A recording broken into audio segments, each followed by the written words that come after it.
Oke, kita mulai kuliah kita hari ini. Jadi, seperti yang waktu itu saya sudah bilang, ini sudah masuk ke bagian penulisan. Saya nggak tahu nih apakah mulai minggu depan akan dibagi ke kelas-kelas kecil atau minggu depannya lagi baru dibagi di kelas-kelas kecil ya. Eh, Cuman intinya adalah ini kita mempersiapkan diri supaya kalian sudah siap nanti saat dibagi ke kelas-kelas kecil. Oke. Eh, Intinya itu yang perlu dipersiapkan terlebih dahulu adalah outline-nya. Kita akan lihat bareng-bareng outline hari ini. Kemudian dari outline tersebut itu coba kalian kembangkan dari bagian awal ya. Dari bagian awal itu coba kalian kembangkan. Eh, Mungkin bisa juga sebenarnya sebelum dikembangkan dilengkapi dulu dengan gambar-gambar supaya pengembangannya akan jauh lebih gampang. Seperti itu ya. Eh, Silakan siapa yang mau menunjukkan ini duluan outline-nya silakan. Ya, boleh, Pak. Silakan silakan Nyoman. Saya buka dulu ya, Pak ya.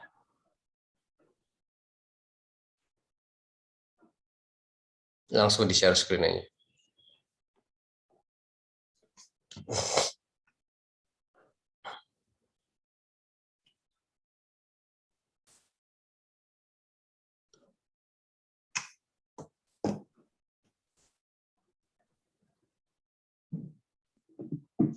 Apakah sudah terlihat, Pak?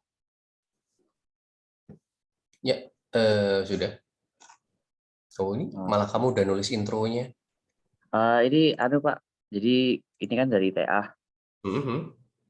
Nah, terus Terus? sebenarnya kan dapat arahan dari Pak Bentang ini lah TA saya tahun 2020. Nah, ya, riset saya itu dilanjutkan sama dari Henok angkatan 17. Mhm. Nah, rencananya saya menulis paper gabungan ini Mhm. gitu. Nah, saya di sini Ini udah mulai nulis membantu kapan Henok. nih?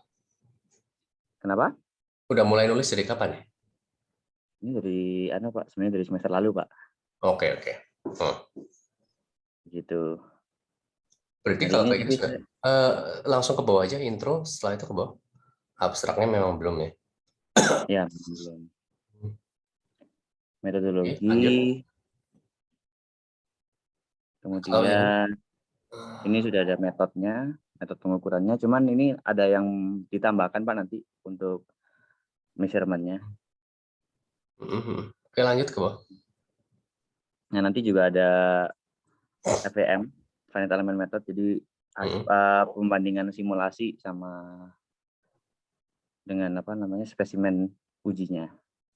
Oke, kalau misalkan bentuknya seperti ini, mungkin baiknya kamu lengkapi saja langsung dengan semua gambar yang akan di-include supaya flow-nya ngikutin gambar-gambarnya. Karena ini urut-urutannya udah jelas kan? Ya, Oke? Nyaman? iya Pak. Hmm.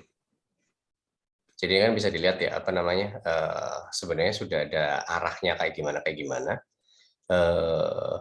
Selanjutnya yang perlu kamu lakukan adalah lengkapi dengan gambar. Karena setelah kamu melengkapi dengan gambar, itu flow penulisannya bisa mengikuti urut-urutan gambar itu. Oke?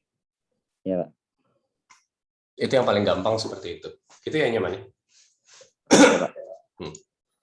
Oke, ini saya nggak akan terlalu detail karena kamu udah kebablasan dari yang seharusnya di kelas ini. Kalau ini kelas ini kan kita mulai dari apa? Dari outline dulu ya. Iya Pak. Yang bagian penulisan sih pengecekannya mungkin baru minggu depan atau minggu depannya lagi. Oke? Oke Pak. Siap. Oh, sip, oke. Nyaman sudah. Selanjutnya yang pengen menunjukkan kita yang masih dalam bentuk outline plus gambar seperti itu ya.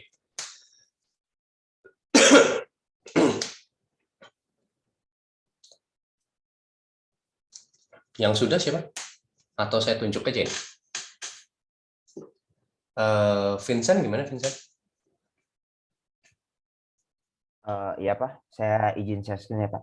Hmm.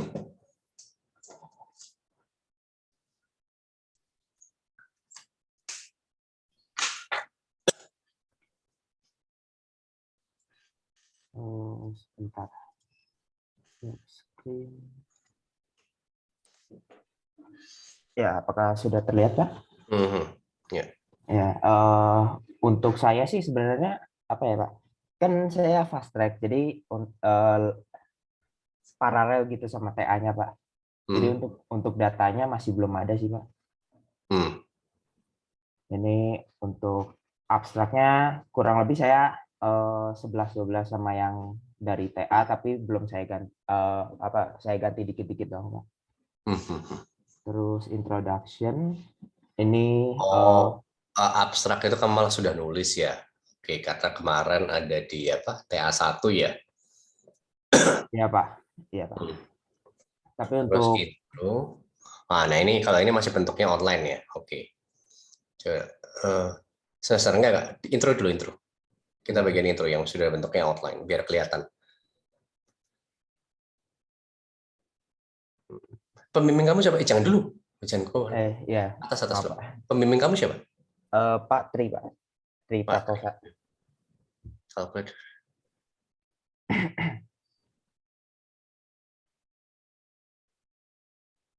Oke, yang bagian introduction itu mungkin perlu dijelaskan terlebih dahulu sebelum purpose of research terkait dengan penelitian-penelitian sebelumnya. Ya. Iya, Pak. Dan riset metodologi tidak perlu dijelaskan di introduction. Oh, baik, Pak. Ya, research metodologi itu baru dijelaskannya di subbab selanjutnya di metodologi. Jadi metodologi itu isinya adalah garis besar. Jadi sebelum purpose of research itu kamu catat ya. Iya, Pak. Nah, jadi sebelum purpose of research itu lebih ke arah garis besar area penelitiannya itu seperti apa. Oke, kenapa daerah itu penting, penelitian di daerah itu penting. Baru kemudian ke penelitian-penelitian sebelumnya di daerah tersebut. Dari situ kelihatan riset gap-nya, bahwa area yang kamu ingin teliti itu masih belum diteliti. Baru kemudian apa yang akan kamu lakukan, purpose of research itu di introduction di terakhir. Kebayang ya? Iya, Pak, kebayang. Mungkin saya mau nanya, Pak. Kalau untuk research saya kan kayak apa ya, metodenya mungkin sudah ada, tapi objek atau caranya aja yang berbeda itu Nah, kalau kayak gimana ya, Pak, nanti? gitu, yang di-highlight adalah objeknya yang berbeda tersebut. Oh, baik, Pak. Jadi di literatur review-nya, tetap aja harus kamu highlight terkait dengan areanya itu. Terus mungkin areanya tersebut kamu bilang bahwa kemungkinan besar untuk hal ini itu objek spesifik misalkan. Setelah itu baru kamu jelaskan terkait dengan apa penelitian-penelitian sebelumnya. Nah, kamu harus coba cari itu di objek yang sama dengan kamu sudah pernah dilakukan atau belum. Kalau memang belum pernah dilakukan, berarti itu suatu hal yang baru. Kalau itu objek spesifik ya, baru kemudian kamu jelaskan penelitian yang akan kamu lakukan. Kebayang ya? Ya, kebayang, Pak. Itu introduction. Ya, kemudian metodologi. Lanjut ke bawah. Jadi metodologi itu subbab baru tuh ya. Ya, Pak. Nah, kalau metodologi karena kamu sudah buat seperti ini nggak ada masalah, tetapi tinggal kamu kembangkan, ya. Jadi urut-urutannya kan seperti ini. Jadi nanti kamu harus buat semacam flowchart dalam bahasa Inggris, terus kamu jelaskan, gitu kan sebenarnya cukup untuk metodologi ya. Oh, baik, Pak. Nah, ini ada metode elemen hingga pemodelan. Ini lebih ke arah pemodelan kan. Nah, kalau setelah metodologi, sebelum ke data dan result, itu baiknya kamu jelaskan pemodelannya. Oke, karena data dari hasil itu sebenarnya sudah tidak boleh menjelaskan pemodelan. Baik. Berarti yang model seperti ini dimasukkan ke pemodelannya, Pak? Untuk pemodelan dipisah baiknya. Pemodelan, terus kamu tunjukkan detail-detailnya bagaimana, meshing-nya bagaimana, boundary kondisinya bagaimana, itu masuk di pemodelan. Jadi setelah result and discussion itu ada pemodelan, ya pemodelan finite element, kemudian setelah metodologi itu ada pemodelan, setelah pemodelan baru results and discussion seperti itu. Jadi results and discussion itu hanya membahas terkait dengan hasilnya saja. Oke? Baik, Pak. Karena memang biasanya urut-urutannya seperti itu. Oke, lanjut ke bawah. Dan untuk ininya masih belum ada sih, Pak, karena data dari TA nanti. Oke, ini sambil jalan ya. Oke. Iya, Pak. Cuman urut-urutannya seperti itu. Kamu lengkapin dikit-dikit aja. Nah, kalau yang sambil jalan itu mungkin coba lengkapi dulu setelah setelah kamu betulkan flow outline-nya. Ya, Setelah Pak. dibetulkan outline-nya, coba selesaikan dulu dari awal, bagian awal. Jadi bagian intro sama metodologi coba diselesaikan dulu. Bagian yang bawah-bawahnya dibiarkan kosong dulu, nggak ada masalah sambil nunggu. Oke? Oh, baik, Pak.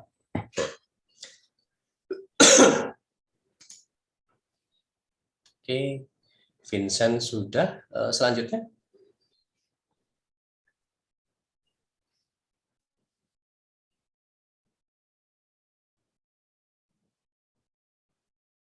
Siapa yang mau selanjutnya?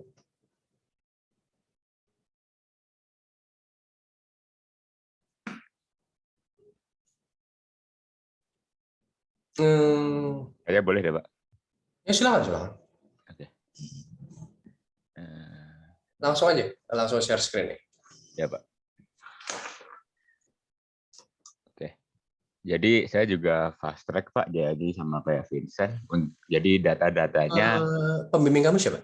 Pak Priyadi Setyodamanto sama Pak Firman. Siapa? Pak Priyadi PSD. Sama Pak Firman Bagja. FPJ. Ya. Pak Firman. Oke. Proses untuk topiknya ini saya lebih ke proses simulasi dari co-firing amonia dan batu bara di pulverized coal-fired power plant, di mana untuk di introduction saya akan membahas dulu mengenai climate change yang mengarah ke arah reduction dari greenhouse gases. Proses simulation of ammonia co-firing for pulverized coal-fired power plant. Ini bisa diganti sih, Pak, tapi intinya lebih ke pembakaran kombinasi gitu, co-firing sistemnya. Oke, ini berarti sebenarnya masih menggunakan batu bara, tetapi lebih efisien, lebih bagus dalam hal gas buang ya, atau gimana? Iya, jadi saya analisisnya nanti itu kayak misalkan 10% amonia itu berapa gitu, berapa emisinya, berapa SOx-nya, kayak gitu sih, Pak.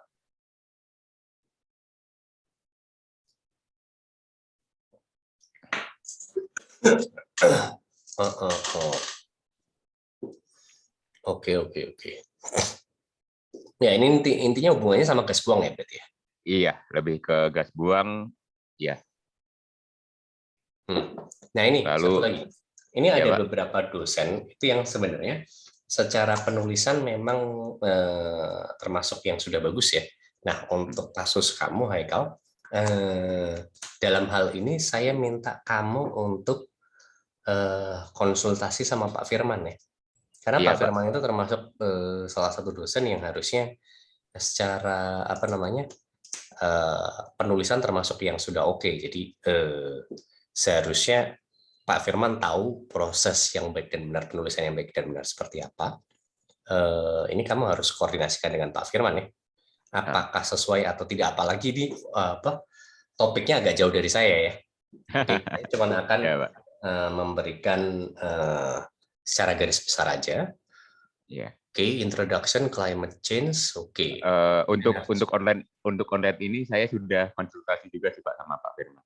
Oke, sip. Energy mix mode. Oke, terus di mana batu bara di sini mayoritas dunia, lalu juga pindah ke transisi. Sorry, ini jangan lupa gambar selalu ada ini ya, referensi ya. Oh iya, Pak. Iya, nanti ada. Dan ini kamu gambarnya ngambil langsung atau gimana?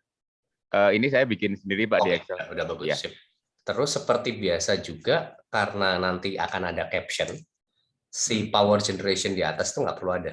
Oke? Oh iya, Pak. Tapi itu ntar aja. Kalau pas waktu di setelah kamu benerin tulisan.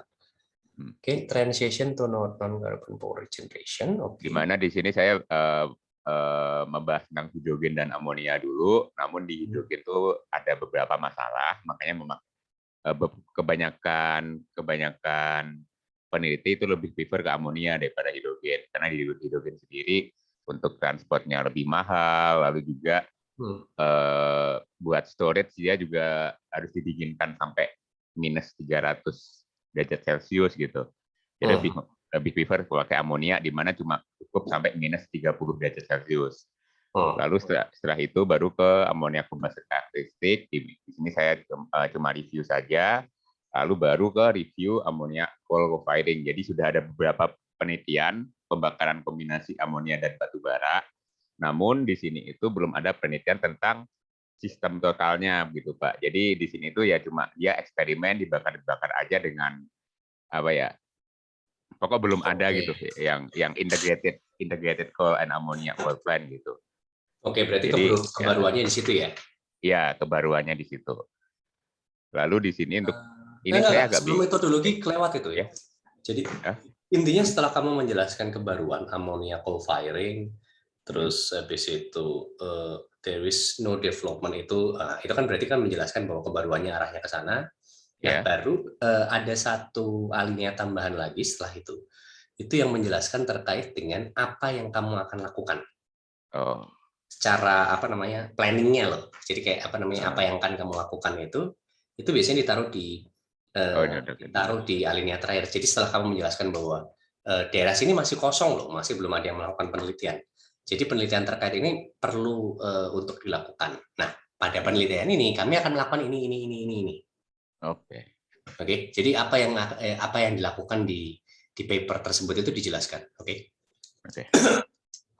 Terus baru metodologi bab baru, oke, sip. Terus di mana di sini saya menggunakan software tipe Aspen Plus, di mana sama Pak Firman itu lebih disarankan jangan memakai Aspen Plus-nya, tapi kayak bikin diagram baru gitu, jangan nge-SS. Di mana di sini di general sistemnya ini batu bara sama amonia dibakar bareng. Di sini ada udara yang udah dihangatkan sama gas buang juga, di mana gas buang dari pembakaran ini akan ke steam generator, ke boilernya, lalu flue-nya buat memanaskan udara ambient air, dan baru ke stack ke cerobong uapnya. Ya ini saya jelaskan secara umum dulu, baru masuk ke detail sistem. Di mana di sini sebenarnya udah masuk ke Aspen Plus-nya, tapi disuruh menggambar sendiri sama Pak Firman. Jadi kayak seperti ini dan udah dikomen katanya udah bagus gitu Pak. Jadi kamu gambar sendiri pakai apa nih? Pakai PowerPoint Pak. Oke. Terus? Di mana ya di sini di batu bara dia didekomposisi dulu jadi kayak C2, H2 kayak gitu. Karena kan di batu bara cuma ada analisis toksimat, ultimat gitu, gak ada komponennya apa aja, didekomposisi dulu, terus baru dibakar bareng sama amonia dengan reaktor. Setelah itu es solidnya, abu-abunya dibuang dan ini dimasukin ke steam generator dan main fokusnya ada di sini gitu. Bukan di steam generatornya, jadi lebih ke arah mungkin bisa lanjut dulu di sini untuk di research and discussion sama Pak Firman, stream datanya kayak batu bara ada berapa, amonia ada berapa itu disuruh masukkan ke research and discussion Pak, bukan masuk ke metodologi. Saya awalnya masuk ke metodologi tapi dikomenin disuruh masuk ke research and discussion saja. Di mana di sini beberapa yang akan diteliti itu ketika udara berlebihnya konstan, lalu juga ketika air flow rate-nya konstan. Jadi ini kalau misalkan memakai ini itu tidak perlu ada perubahan fan gitu Pak. Jadi bisa pakai fan yang sama. Terus lalu juga ada efek dari furnace temperatur konstan gitu. Jadi di mana di boilernya itu temperatur tingginya tetap 1200 derajat Celcius, di mana di situ nggak perlu modifikasi boiler. Dan yang di analisis ini di stack temperatur, NOx emission, SOx emission, dan CO2 emission. Oke. Pak, baru kamu. Sip kalau kayak gitu. Yang jelas ini karena saya nggak terlalu terbiasa dengan ini ya. Jadi kalau misalkan ada model seperti ini, apakah setelah metodologi biasanya pemodelan? Ini pemodelannya dilakukan di mana ya? Di Aspen Plus, Pak. Oke. Apakah pemodelannya itu biasanya dijelaskan secara lebih detail dulu, atau memang langsung ke research and discussion, atau memang di metodologi sekaligus dijelaskan pemodelan? Di metodologi sekaligus dijelaskan pemodelan seperti ini, kenapa memakai yield reactor, kenapa pakai heat reactor seperti itu. Ya udah kalau kayak gitu itu nggak ada masalah. Sip. Ya. Oke, baik Pak. Cuman itu ya, seperti pesan saya intinya adalah untuk membuat si outline ini diskusinya harusnya cukup banyak dengan Pak Firman ya. Iya Pak. Sip. Oke. Baik Pak, Oke, terima kasih Pak. Haikal. Terima kasih Haikal. Selanjutnya.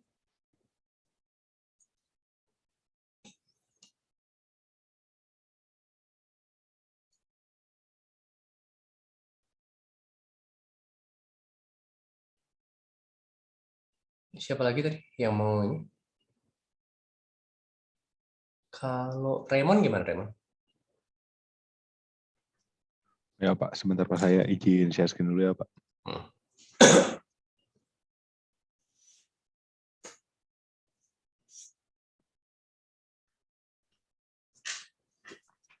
Nah ini Pak yang outline yang saya Pak.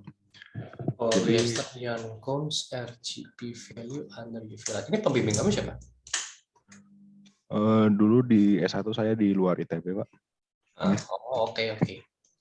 Kalau sekarang belum tahu. Ini kan dulu kan saya dulu kan saya TA1 saya udah dijadiin paper Pak. Jadi saya pakai laporan kerja praktek saya Pak. Oke. Nah, jadi ini permasalahannya adalah yang akan dijadikan penulis pendamping siapa di sini, Raymond? Pembimbing KPS saya Pak, kerja praktek saya. Pembimbing kerja praktek itu orang industri berarti ya? Iya Pak. Oke, ya udah nggak ada masalah. Kamu dulu di luar itu di mana S1-nya? Unpar Pak. Unpar ya. Ya, oke. Terus ini KP di? Superbetek. PT Superbetek. Oke. Sip. Intro. Effect of UV light to human skin. Terus UV light is needed to quantify. It's not threat with different base material mix into the cone. Sebentar. Ini kan harusnya yang dijelas di awal di introduction itu kan terkait dengan secara generalnya terlebih dahulu apa yang akan kamu lakukan. Jadi yang akan kamu lakukan itu berkaitan dengan UV light gitu ya. Iya Pak. Terus habis itu yang akan kamu teliti terkait dengan UV light di sini itu apa? Ini kan buat mastiin yarn itu kayak gulungan benang, tidak ada yang tercampur, tidak ada dua jenis benang dengan material berbeda tercampur gitu. Dilihatnya tuh pakai sinar UV. Oke, ini untuk membedakan berarti ya? Ya, untuk membedakan benang. Nah, kalau di sistem sekarang tuh dilihatnya manual, jadi kayak orang masuk ke operator, masuk ke ruang tertutup yang banyak lampu UV-nya, terus dia ngeliat sendiri benangnya gitu. Soalnya kalau jenis materialnya berbeda, nanti warnanya juga berbeda. Oke, nah cuman gini, Raymond, ini kamu mempackage-nya tidak bisa sesuai dengan orang industrinya, Raymond. Kebayang nggak? Jadi ini karena ini kan lebih ke arah penelitian ya, Raymond ya. Jadi ini lebih ke arah paper di jurnal ilmiah. Jadi flow-nya itu sebaiknya jangan mengikuti yang dari orang industrinya. Kebayang nggak? Nah, yang pertama memang harus dilakukan itu jelaskan dulu terkait dengan UV light. Tetapi sebenarnya dalam hal ini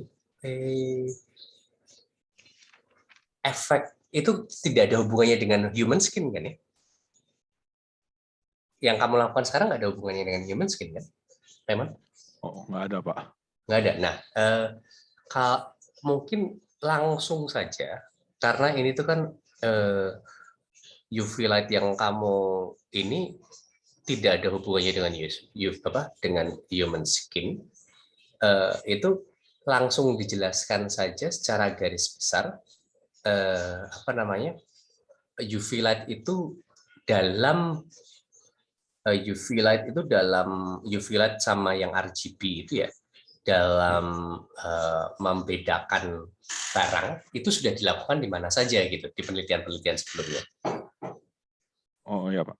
Oke, jadi jelaskan dulu bahwa UV light dan juga UV light itu bisa digunakan untuk membedakan barang misalnya. Terus penelitian sebelumnya sudah seperti apa gitu ya. Nah, riset gap-nya harus dimunculkan di situ. Jadi kayak misalkan ini sudah pernah ada dilakukan di luar bahwa metode seperti ini digunakan untuk membedakan barang jenis ini, tetapi hal serupa tidak pernah dilakukan untuk membedakan barang yang jenisnya yarn seperti itu. Misalkan seperti itu kan. Baru kemudian kamu jelaskan bahwa pada penelitian kali ini metode ini akan digunakan untuk membedakan karakteristik dari polyester yarn itu gitu. Kebayang ya? Oh, kebayang Pak. Jadi di introduction itu harus dimunculkan riset gap-nya. Setelah itu di akhir baru kamu jelaskan terkait dengan apa yang akan kamu lakukan gitu. Ya. Riset gap yang saya masukkan di sini artinya adalah yang belum pernah dilakukan sebelumnya. Oke. Oh iya. Nah, itu iya, bisa Pak. kebaruannya di sisi metodologinya. Kalau memang kebaruannya di sisi metodologinya itu baru banget, itu bagus. Cuman tebakan saya harusnya ini bukan kebaruannya di metodologinya, tetapi lebih ke arah bisa jadi kebaruannya di sisi sisi objeknya gitu ya. Jadi metodenya memang sudah ada, tetapi objeknya baru digunakan sekarang misalkan seperti itu. Nah itu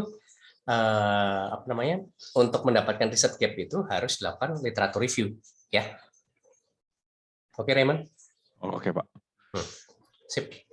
Terus lanjut ke bawah. Ini kamu sambil catat loh ya? Iya, sambil catat Pak saya. Lalu measurement device and specification sebentar.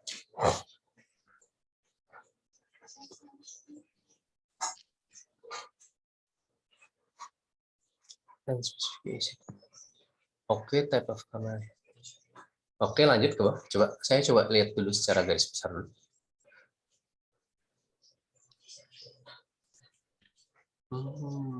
Lanjut ke bawah.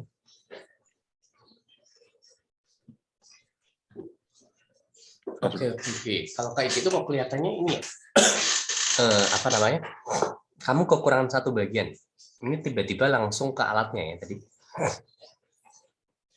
Coba ke atas dulu.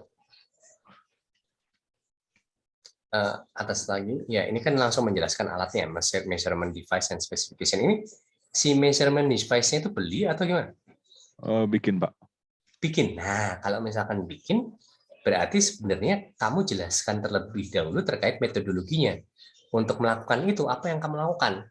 Berarti kamu membuat alat, kemudian setelah kamu membuat alat, terus jadi di bab kedua, subbab kedua itu harusnya metodologi mana? Apa yang kamu lakukan secara garis besar, flowchart-nya seperti apa, kamu jelaskan. Misalkan kamu membuat alat, terus kemudian kamu melakukan eksperimental untuk melakukan verifikasi, seperti itu. Jadi dijelaskan terlebih dahulu secara garis besar metodologinya. Baru yang kedua itu adalah menjelaskan terkait dengan alat yang dibuat. Kemudian intinya penjelasan detail terkait dengan alat yang dibuat, ya, cara kerja alatnya dan sebagainya itu di bab yang ketiga. Kemudian bab yang keempat baru hasilnya. Oke? Oh iya Pak. Nah kemudian setelah hasilnya baru conclusion, gitu. Jadi ini kekurangan satu di sisi metodologi ya. Karena baiknya dijelaskan terlebih dahulu secara garis besar apa yang akan dilakukan untuk menyelesaikan permasalahan di atas ya. Berarti kan buat alatnya yang bisa mengimplementasikan metode tadi. Setelah itu, setelah dibuat alatnya, kemudian dilakukan pengetesan eksperimental untuk memvalidasi apakah benar metode itu bisa digunakan ke cons-nya itu atau tidak gitu. Kebayang ya? Kebayang Pak. Sip. Oh ya Pak, untuk ini sebenarnya saya penelitian saya stop sampai validasi doang Pak, sampai ternyata bisa ngebedain, udah nggak lanjut dari situ Pak. Iya betul. Kan itu kan masuk ke eksperimental kan? Iya Pak sebenarnya. Itu tuh masuknya Jadi ke eksperimental. Jadi yang kamu lakukan itu kan berarti yang bikin alat itu siapa? yang bikin alat saya Pak, sama ada kelompoknya sih Pak. Ya udah, itu berarti kamu masuk gitu. Alatnya kamu jelaskan, terus pembuatan alatnya itu kamu apa namanya? Ya intinya kalau kamu tidak mau menjelaskan pembuatan alatnya, karena itu kan proses manufacturing ya, lebih dijelaskan terkait dengan alat yang dibuat, tapi dijelaskan di sana bahwa kamu membuat alat itu. Jadi metodologinya itu membuat alat, setelah itu divalidasi. Ya validasinya cuman untuk memisahkan apa namanya cons-nya itu, ya itu kan memang yang dilakukan memang itu, bayang. Bayang. Nah, cuman ini satu lagi yang nama yang sebaiknya masuk, karena kalau misalkan pembuatan alat itu project group, baiknya anggota kelompoknya juga dimasukkan namanya. Ini berarti sampai akhir project group ya? Oh iya Pak. Nah itu kalau kayak gitu anggota kelompoknya baiknya dituliskan namanya, walaupun penulis pertamanya kamu, ya. Baik Pak. Sip. Oh ya, mau nanya lagi Pak saya Pak. Gimana? Oh ini kan sebenarnya ada dosen pembimbing sama dosen pengujinya juga Pak. Nah untuk dosen penguji harus ditulis nama juga nggak Pak? Penguji nggak perlu. Pembimbing aja. Penguji nggak ada hubungannya. Yang perlu itu malah kalau misalkan memang di Unpar itu ada dosen pembimbing yang memang terlibat juga dalam hal ini, nah itu baiknya juga ditulis, bayangnya. Oh ya. Karena kan dia membimbing juga, gitu. Kalau penguji mah cuma nguji doang, nggak usah dimasukin. Oke? Oh ya baik Pak. Ya terima kasih. Sip.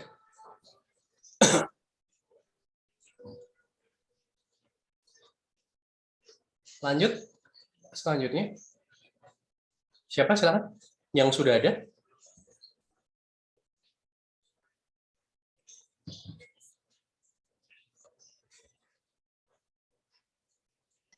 Saya Pak, boleh? Oke, Jian, silakan.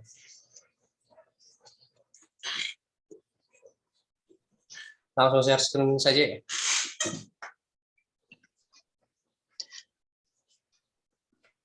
Ini outline saya Pak. Jadi intinya. Kamu pembimbingnya siapa Jian? Pak Panji Pak. Pak Panji. Pak Panji itu nanti akan menghandle kelas kecil untuk yang konversi. Ya, jadi harusnya sih nanti kamu akan bisa dibimbing Pak Panji juga. Terus utilization of certified solid waste as fuel substitution in essential distillation process. Oke, terus? Iya, jadi inti dari penelitian ini penelitian yang saya lakukan di S1 Pak. Jadi intinya untuk pemanfaatan biomasa menjadi bahan bakar padat.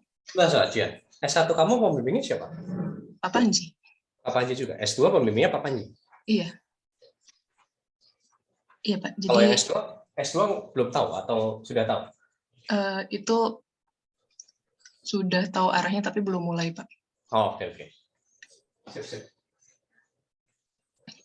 Ya baik. Jadi pemanfaatan biomasa menjadi bahan bakar padat. Yang saya lakukan itu studi kasus sebenarnya jadi sampelnya itu dari Garut. Jadi untuk introduction-nya saya akan membahas tentang vetiver itu akar wangi Pak. Jadi akan saya bahas mengenai tanamannya dan jumlahnya, terutama yang ada di Garut. Lalu saya membahas tentang distilasi minyak akar wangi. Jadi akar wangi ini diproses dengan distilasi untuk diambil minyaknya. Lalu permasalahan yang ada di distilasi saat ini yaitu tingginya timbulan sampah, biomasa sisa dari distilasi itu. Jadi dari situ saya melihat bahwa ada opportunity untuk memanfaatkan biomasanya tersebut dengan menggunakan proses hidrotermal.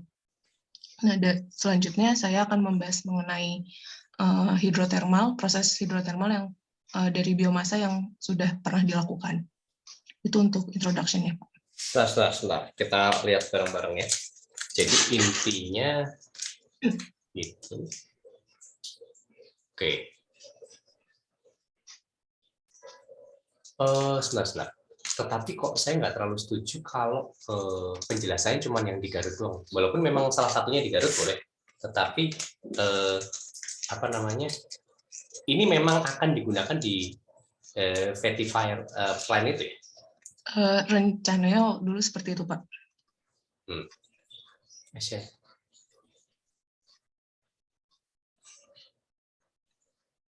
Oh, oke, opportunity. Nah, ini sebenarnya yang 3 pertama itu di introduction itu lebih ke arah intro awalnya doang terkait dengan kasusnya kan berarti ya. Jadi intinya adalah kamu ingin pakai solid waste-nya untuk jadi fuel gitu kan ya? Iya, betul.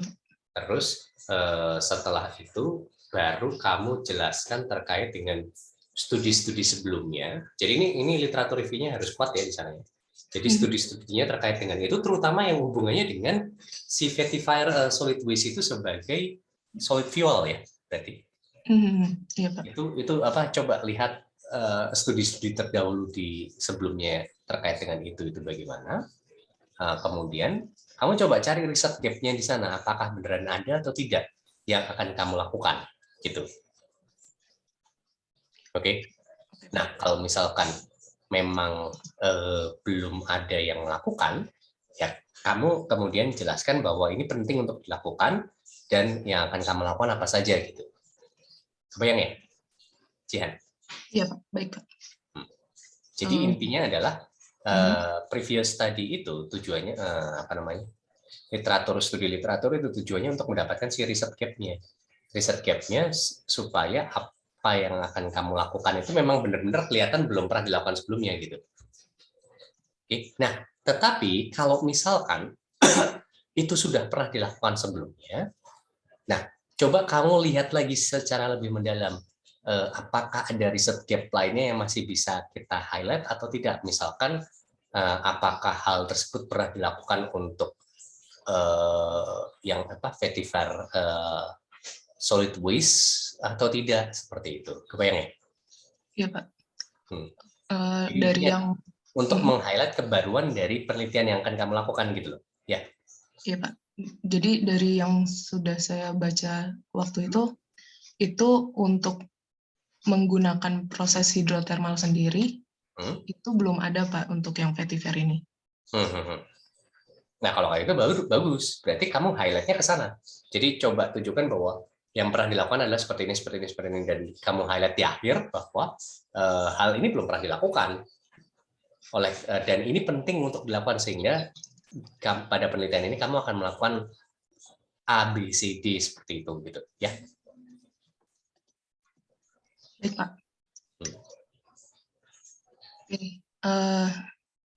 Tadi untuk introduction, selanjutnya untuk metodologinya. Jadi urut-urutannya jangan kebalik-balik ya, Jihan ya. Urut-urutannya aja terkait dengan apa namanya penjelasan secara menyeluruh itu yang 3 pertama seperti itu. Kemudian literatur research studi literaturnya itu adalah yang selanjutnya untuk mendapatkan si riset gap-nya. Kamu bilang bahwa kamu coba highlight di sana bahwa ini memang belum pernah dilakukan, baru kamu jelaskan bahwa riset ini perlu untuk dilakukan dan apa saja yang akan kamu lakukan pada penelitian ini. Kebayang ya, Jihan? Iya, Pak.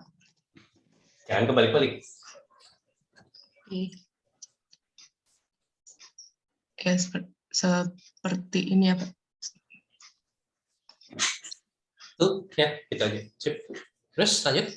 Oke, selanjutnya itu metodologinya. Untuk metodologinya itu saya melakukan beberapa pengukuran dan eksperimen. Jadi akan saya jelaskan tentang pengukuran dan eksperimen yang dilakukan.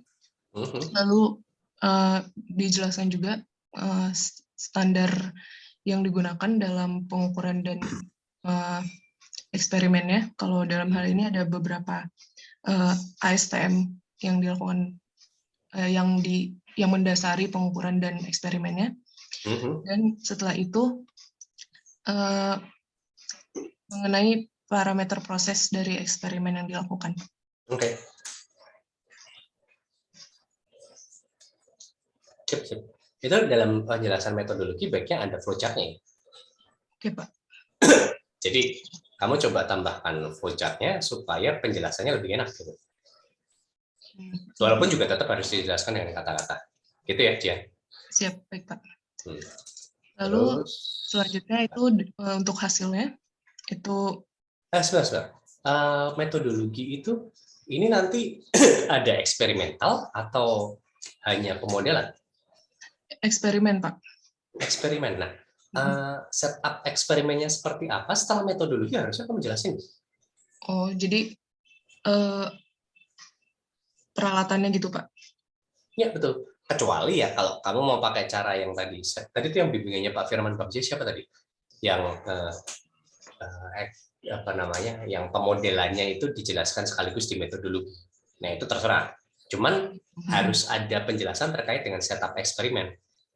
Jadi kalau kamu mau jelaskan di akhir penjelasan metodologi boleh, atau kamu jelaskan di subbab khusus terkait dengan setup eksperimen itu juga boleh.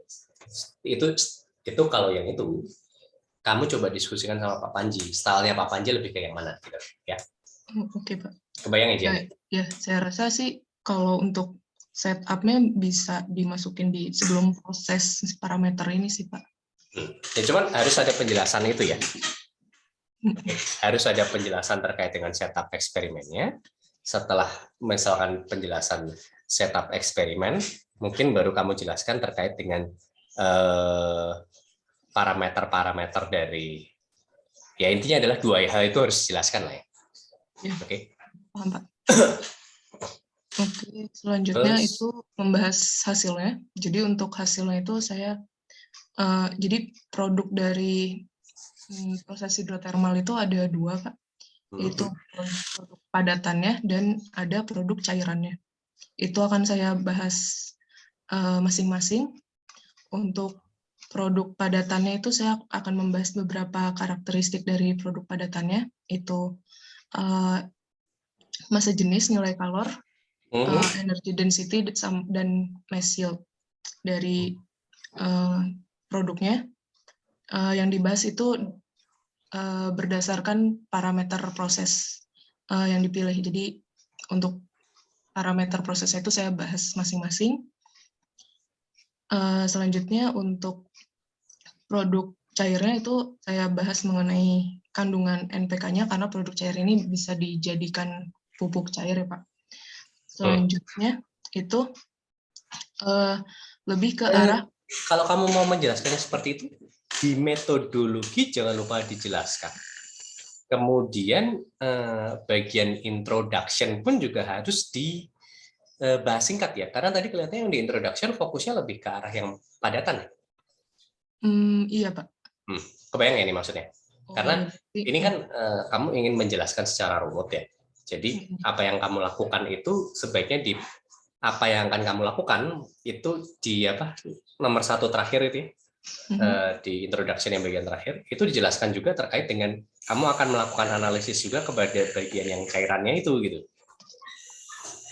Bayang ya? Terus di metodologi juga harusnya dimunculkan karena jangan ada yang sesuatu yang tidak dijelaskan di metodologi terus ujuk-ujuk muncul di yang kamu lakukan. Oke? Iya, baik, Pak. Karena jika melihat dari studi literatur terkait proses hidrotermal itu pasti akan membahas juga solid dan liquidnya gitu, Pak. Oke. Nah, dari sini itu jadi akan lebih memang akan fokus ke solidnya sih, Pak, karena kan untuk solid fuel. Jadi sebenarnya yang liquid produknya ini sebagai added value aja sih, Pak. Oke. Jadi di 3.3 ini jadi membandingkan energy yield dari produk padatannya dan dengan kebutuhan energi dari proses hidrotermal, lalu tentang pemanfaatannya sendiri itu nanti akan dibahas di sini, Pak. Oke, sip. Ya, terus selanjutnya conclusion dan recommendation. Kalau yang untuk research and discussion itu diskusinya mungkin akan lebih banyak ke Pak Panji ya, karena saya tidak terlalu familiar dengan area ini, jadi pembahasannya supaya lebih enak bagaimana mungkin langsung ke Pak Panji aja ya. Iya, baik Pak.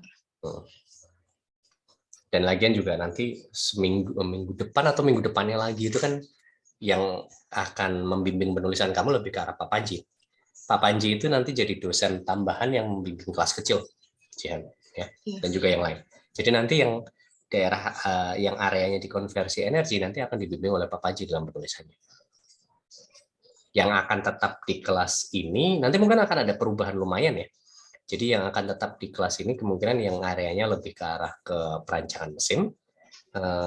Perancangan mesin pun nanti kemungkinan akan yang perancangan kemungkinan akan dibagi dua oleh ke kelas saya sama kelasnya Pak Yurendar. Terus nanti mungkin yang tekprot itu sebagian bisa di saya, sebagian di Pak Yurendar. Tapi yang konversi itu kemungkinan dengan Pak Panji. Oke, sip. Yasmin, ya. Iya, terima kasih Pak Satrio. Yuk. Setelah kok Yasmin tadi Jihan ya? Panggilan kamu Jihan ya? Oke. Iya Pak, Jihan Pak. Sip. Setelah Jihan siapa lagi?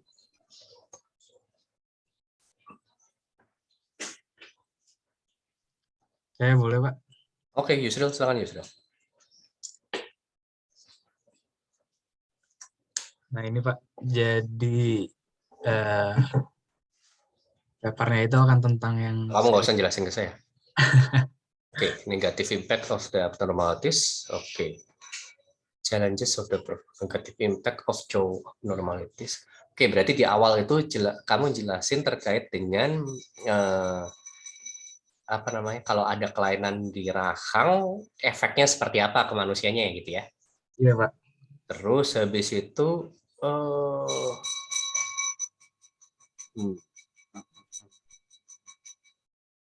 ini yang B itu mungkin di highlight yang di Indonesia ya? Oh di Indonesia di sini sih Pak, di yang D. Oh gitu. Apa di B aja Pak? Ya B juga di highlight juga, nggak ada masalah. Trend of challenges of Sudah. Incompatibility karena jangan ya, bener ya. Mending di sekalian ya. Jadi trennya bagaimana, challenges, terus trennya bagaimana, terus kemudian di Indonesia kondisinya bagaimana, apa namanya, metodologi yang ada itu tidak bisa diimplementasikan karena kenapa, seperti itu ya. Iya. Oke, jadi di akhirnya itu apa namanya, metodologi khusus yang bisa digunakan di Indonesia itu penting untuk dikembangkan. Setelah itu ya, setelah yang D itu metodologi khusus yang bisa diaplikasikan di Indonesia itu penting untuk dikembangkan. Baru kemudian kamu jelaskan terkait dengan penelitian yang akan dilakukan sekarang, seperti itu.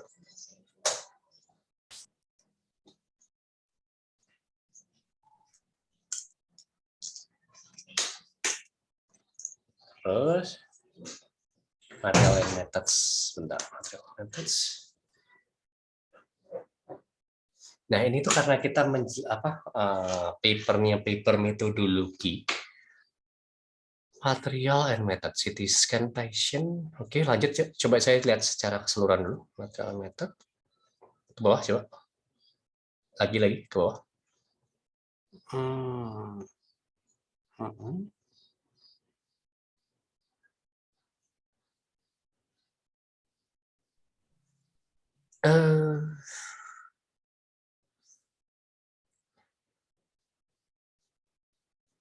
Tapi masalahnya harus ada metodologi untuk mengembangkan metodologinya itu. Justru. Bayang ya? Iya. Kebayang, Pak. Nah, jadi itu belum muncul di situ ya. Mungkin gini Yusril, sambil saya yakin kamu harusnya pernah lihat-lihat paper-paper yang menjelaskan terkait dengan metodologi ya. Iya, Pak. Itu mereka biasanya penjelaskannya urut-urutannya gimana? Karena biasanya itu agak sedikit beda daripada paper yang biasa. Ini saya outline-nya ngikutin yang jadi referensi saya dulu sih, Pak. Yang paper metodologi. Iya. Oke, berarti itu material and sebentar, coba kelihatan ke atas. Material and material and method. Oke. Berarti ini ya betul. Menjelaskan terkait dengan itunya. Oke. Tapi setelah itu menjelaskan terkait dengan metodologinya gitu. Kalau Iya, di Pak. bagian materialnya dia menjelaskan apa aja? Di bagian material dia menjelaskan data pasiennya aja sih, Pak. Data pasien, ya semacam inilah. Oh, data pasiennya doang yang ditunjukkan. Nah, kalau Ya. metode berarti flow yang akan kita flow yang akan kita lakukan untuk mengembangkan metodologi itu seperti apa gitu? Dia langsung jelasin hasil metodologi dia seperti apa sih, Pak? Oh. Atau sebaiknya kalau judulnya Sebentar, kayak gini sebentar. kita jelasin.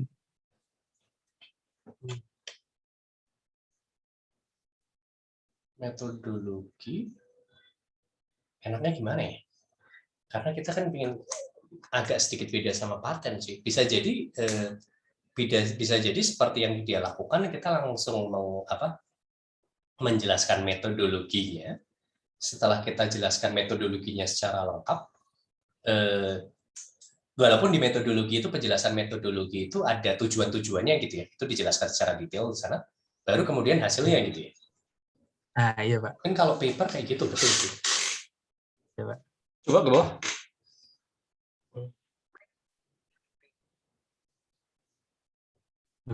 Biar segar teman-teman lihat begini. Ini mohon maaf ya mahasiswa yang lain. Kalau misalkan ada yang nggak kuat dengan operasi, ngelihat bentuk-bentuk operasi, mungkin tutup mata dulu. Oke, terus lanjut.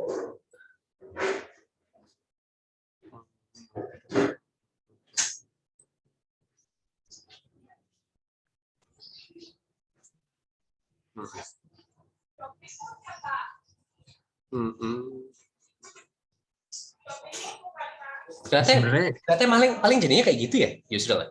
Jadi kayak dijelasin metodologinya, lalu langsung dijelaskan terkait dengan prosesnya, proses operasinya, kemudian hasilnya, terus kemudian langsung ke diskusinya, benar sih? Betul, Yusril? Gitu aja. Ya, baik, Pak. Tapi sebenarnya kalau menurut saya kita jelaskan development dari metodologinya akan kepanjangan ya. iya, Pak, panjang banget. Flowchart-nya juga kan ini banget, Pak, kalau bagian yang development metodologinya panjang banget ya. Langsung metodologinya aja, jadi langsung dibikin flowchart terkait dengan metodologinya. Udah, sip. Gitu aja Yusro. Oke deh. Walaupun ini submission-nya harus pending nungguin patennya masuk.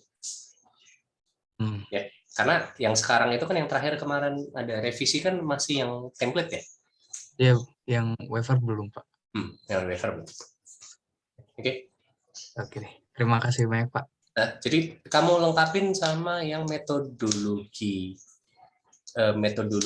paten, metodologi pembuatan waivernya itu dalam bentuk flowchart ya? Ya, baik.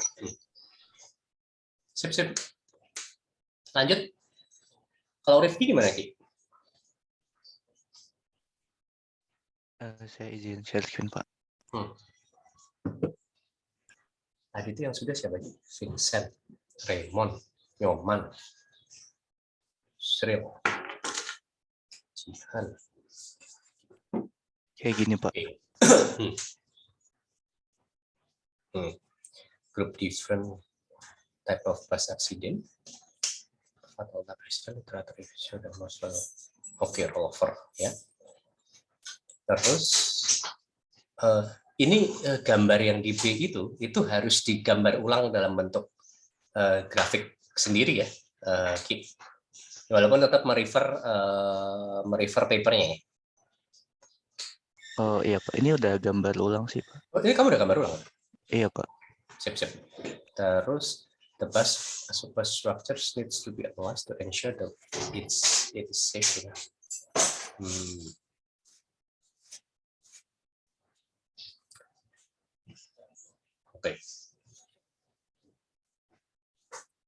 Oke, kalau kayak gitu, yang D itu kan according to the previous study simulation, jadi kayak mungkin studi detail terkait dengan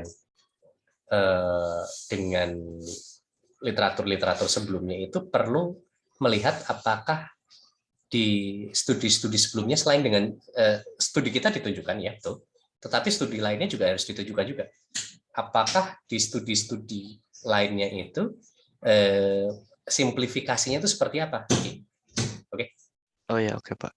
Itu juga harus di-highlight. Jadi kayak apa yang sudah dilakukan oleh orang lain itu seperti apa. Jadi nanti dari situ akan ketemu riset gap-nya bahwa prescribed motion itu belum dilakukan. Nah, prescribed motion itu bisa dilakukan karena ini kan kita ingin melihat, ingin menguji di beberapa tempat gitu kan ya. Jadi pergerakan busnya kita sudah tahu dari pengujian sekali gitu. Nah, itu kita bisa gunakan berkali-kali gitu kan, tujuannya seperti itu kan sebenarnya. Iya, Pak. Nah, itu coba dicari tahu apakah itu sudah pernah dilakukan oleh orang lain belum sebelumnya, kelihatannya belum. Nah, kemudian di-highlight bahwa untuk beberapa kasus di mana kita ingin melakukan pengujian cedera itu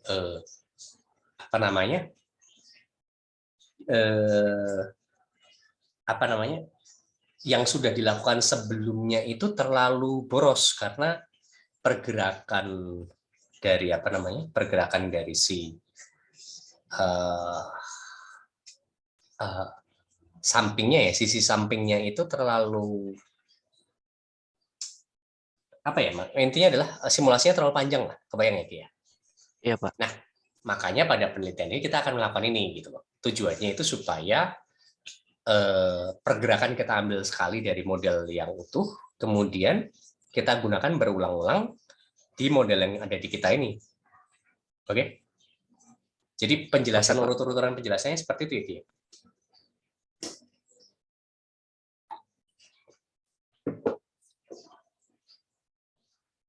Jadi simplifikasi studi lain seperti apa, terus prescribe studi-studi itu computational time-nya itu terlalu besar, itu perlu di-highlight, baru bilang lagi selanjutnya adalah prescribed motion belum pernah dilakukan gitu. Padahal beberapa kasus prescribed motion itu bisa dilakukan apabila kita ingin melakukan beberapa kali pengujian yang terkait dengan dummy gitu. Bayang ya, ya? Bayang Pak. Halo, Ki? Iya Pak, bayang. Sip. Oke, lanjut metodologi. Simplified model consists of 3 pieces of the some structures.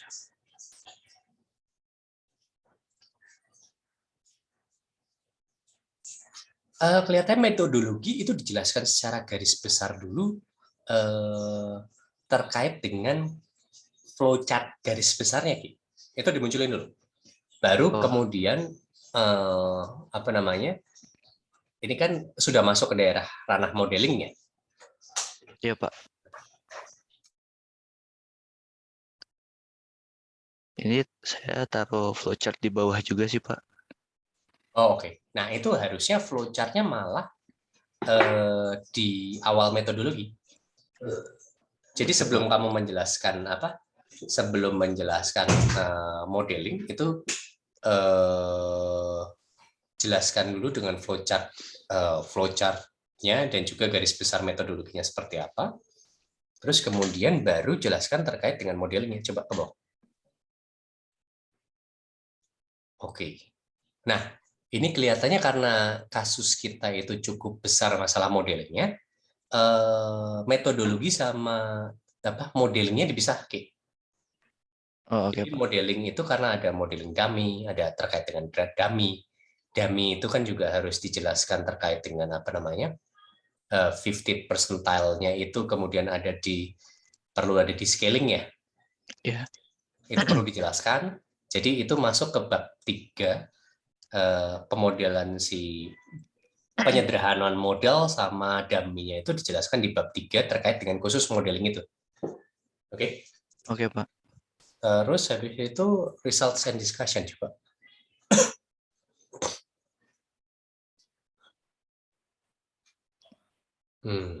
Oke. Ini yang hasil-hasilnya belum saya masukin di sini soalnya banyak banget. Sebentar. Konvergensinya mungkin nggak perlu dibuat gambar kayak gitu ya, karena malah jadi nanti akan membingungkan. Langsung dijelaskan aja. Ini kan konvergensi, itu yang bawah itu konvergensi apa tuh? Ini energi histori, Pak. Kalau itu ya energi, kalau energi nggak ada masalah tunjukin. Kalau yang convergence foam-nya, oke. Kalau kayak gitu jelasin aja. Untuk yang bagian foam, kita akhirnya menggunakan mesh ukuran berapa. Mesh ini menghasilkan error berapa persen, error relatif berapa persen. Itu jelasin gitu aja. Karena kalau kita nunjukin grafik ini malah nanti akan nimbulin pertanyaan. Oh iya, oke, Pak. Terus sama yang bawah itu apa? Ini si kursinya. Nah, kasih tahu juga bahwa yang kursinya kita akan menggunakan, kalau kita kan jadinya yang penting cuman foam sama kursi doang. Karena kan yang lainnya jadi rigid body kan? Iya, Pak. Nah, ini dijelaskan juga elemennya ukurannya sekian, jumlah elemen yang dikasih tahu juga, persen error relatifnya berapa persen, gitu ya. Oke, Pak. Grafiknya malah nggak usah ditunjukin. Itu 2 grafik itu malah akan membingungkan.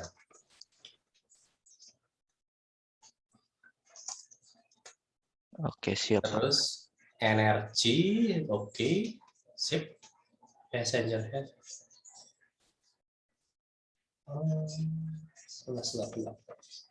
Results and discussion.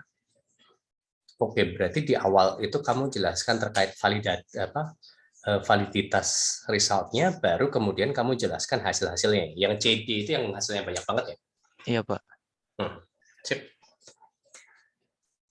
Mungkin nanti coba dipetakan dulu, Ki. Baiknya yang kita tuliskan di paper yang mana ya, Ki? Yang hasilnya, Pak. Jadi bisa jadi mungkin nggak perlu semuanya kita yang tidak signifikan, bisa jadi kita tidak perlu tunjukkan. Kamu tuh melakukan variasi apa aja ya, Ki? Variasi posisi si dummy-nya sama sabuk pengaman. Oke. Ya, nanti kita coba lihat apa namanya. Dari mungkin malah yang paling benar untuk pertemuan selanjutnya, misalkan mau didiskusikan, tabelnya dulu aja dimasukin. Oh, oke. Jadi bisa kelihatan apa namanya, yang signifikan mana, yang tidak signifikan yang mana. Oke, Pak. Oke. Reference simulation. Oh iya, kita perbandingannya sama punyanya siapa ya? Punya si Naufal, Pak. Novel itu yang kemarin dipublish ya? Dipublish sama si Novel? Iya. Ada di papernya. Kalau kayak gitu bagus. Berarti apa namanya, papernya Novel di cite bahwa kita membandingkan dengan itu hasilnya seperti apa. Gitu ya. Oke, Pak. Oke, sip. Udah sih, Pak. Itu aja. Oke, sip.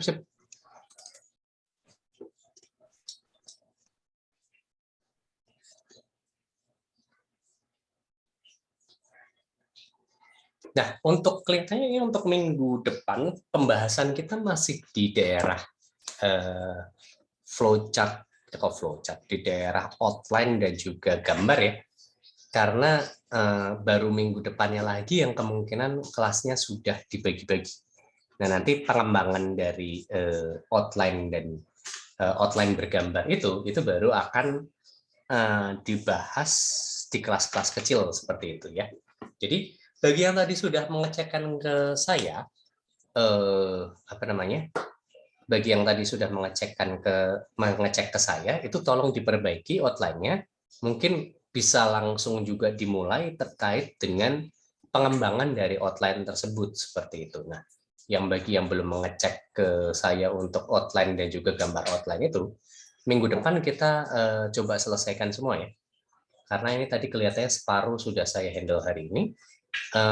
Minggu depan sisanya akan kita diskusikan lagi untuk outline dan juga outline bergambar. Nah, bagi yang belum membahas outline dan juga outline bergambar, mungkin bisa dilengkapi lebih lagi terkait dengan outline-nya berdasarkan hasil diskusi saya dan juga mahasiswa yang lain hari ini. Jadi kalian harusnya bisa melihat di situ urut-urutan yang benar untuk introduction seperti apa, setelah itu metodologi itu harus bagaimana, kemudian setelah metodologi biasanya seperti apa, kemudian result and discussion harusnya seperti apa gitu ya. Jadi tolong perbaiki, minggu depan kita diskusikan lagi bagi yang belum sempat mendiskusikan hari ini. Oke, karena ini saya harus ada hal yang dikerjakan lainnya. Untuk hari ini mungkin tidak akan terlalu panjang, cuman sampai sekarang. Tapi untuk minggu depan kemungkinan besar akan full ya. Jadi minggu depan semua yang belum presentasi outline dan juga outline bergambarnya itu akan bisa saya handle minggu depan. Oke, kelihatannya itu aja dulu ya untuk minggu ini. Terima kasih banyak semua. Sampai ketemu minggu depan. Terima kasih, Pak. Terima kasih. Terima kasih, Pak. Terima kasih.